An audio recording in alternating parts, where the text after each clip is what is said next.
Hello. Welcome to tonight's bedtime story by Lucid Tales. I hope your day has been peaceful and full of warmth, but whether it has been sunny skies or rolling thunderheads for you, it's time to relax now.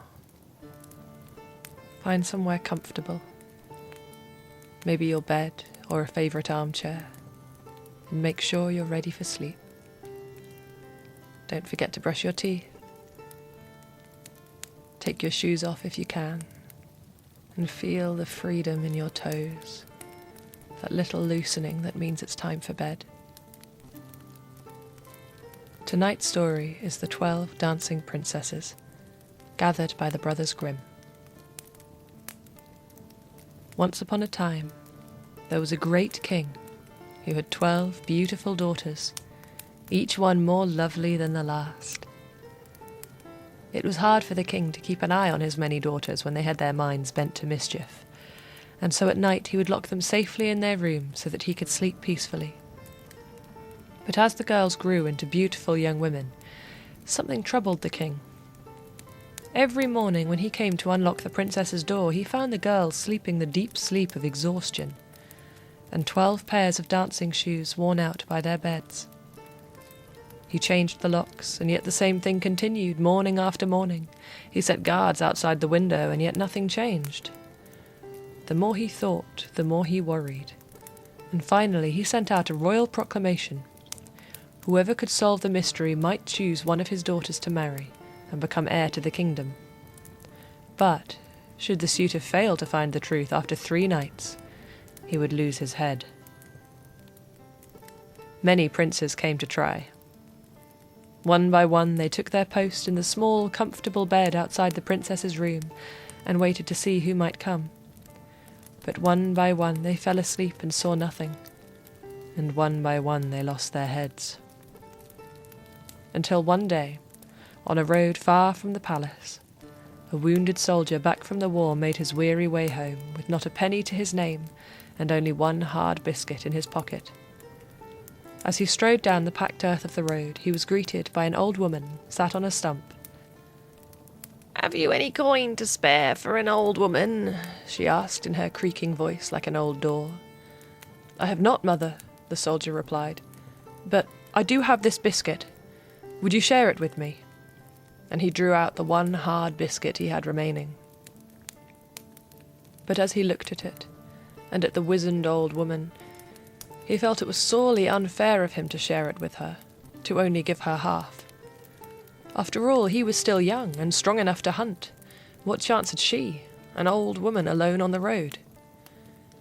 He declared that he was not hungry, and that she must take the whole thing. The old woman thanked him kindly and gave him a shrewd look. "Where are you headed, lad?" she asked. "The palace?" The soldier laughed. "Why should I be going to the palace?" "The king has a mystery to solve," the old woman said seriously. "Should you go, it may be the making of your fortune. 12 princesses in a locked room, 12 pairs of dancing shoes worn out every morning. If you do go, I might give you help." "If I did go," said the soldier, "what help might you give?" "This cloak," said the old woman, standing and removing a dark cloak from under her own. "When you wear it, no one can see you. Do not drink the wine that they will give you, for it is drugged. Pretend to be asleep, and when the princesses go their way, you can follow them wherever they go." The soldier took the cloak and the advice and went on his way. When the soldier presented himself before the king in his ragged uniform, he was welcomed as warmly as the princely suitors who had come before. He was washed, given fine clothes to wear, and shown to the small bed in the hallway outside the princess's room. The eldest princess brought him a cup of wine, but he was careful to pour it away where she did not see. Then he lay down and sighed contentedly, for the bed was very comfortable, and pretended to snore. No sooner than he had started snoring, the princesses dressed each other in their finest jewels and clothes, and put brand new dancing shoes on their dainty feet. Then they crept out into the hallway, past the snoring form of the soldier, and the eldest pulled on a sconce that opened a secret passageway. One by one, the princesses disappeared.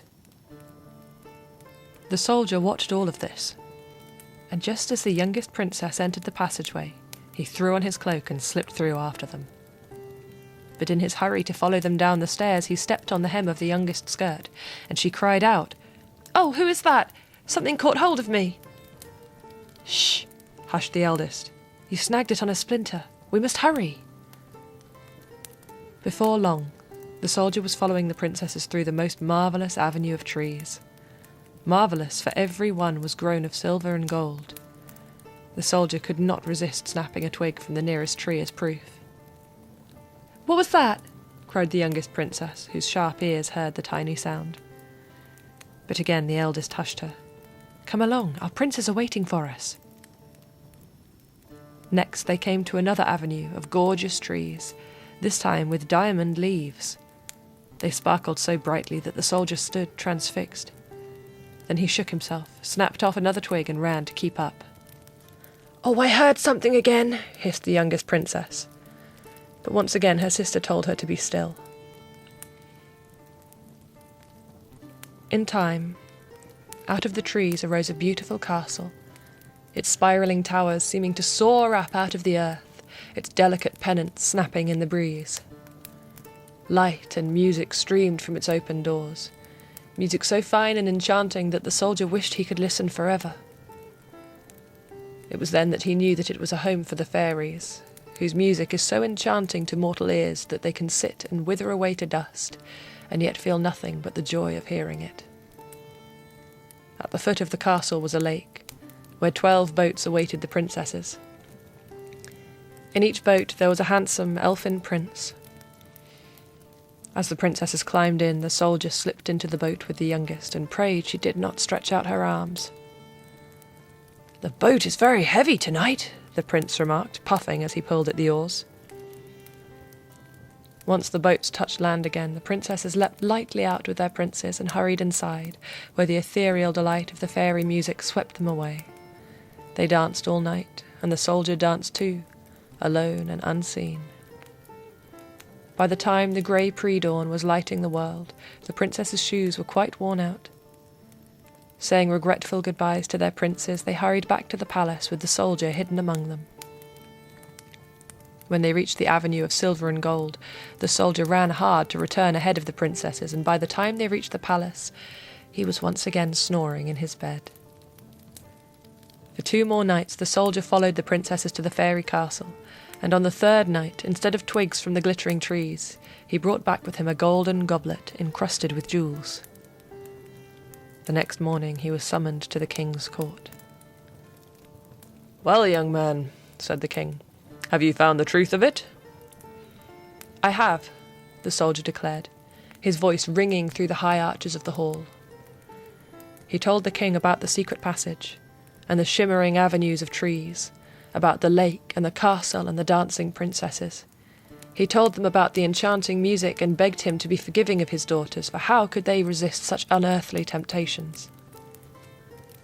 "And here," he said at last, "is the proof." He presented the king with the twigs from the golden, silver and diamond trees, and the golden goblet encrusted with jewels. The king turned to his daughters, who were still pale with exhaustion from their night's pleasures. There was no way out, and the spell was broken. They confessed the truth and sighed with weariness. "Then, my son," said the king to the soldier, "you may marry whichever of my troublesome daughters you so choose." Now the soldier, knowing that the princesses each had a fairy prince that they did love, and knowing too that the love of a fairy is a baneful thing, and the enchantment of fairy music is powerful, he asked for some time to rest and recover from his war wounds before he should choose, and so allow the princesses time to recover from their weariness and the allure of fairy company. In time, of course, the soldier and the eldest princess fell in love and were married, and so a poor soldier did indeed become king, for they were both crafty and wise, and loved to dance. And that is the end of the 12 Dancing Princesses. I hope you enjoyed it. Sleep well. Good night. And I'll see you tomorrow for another bedtime story.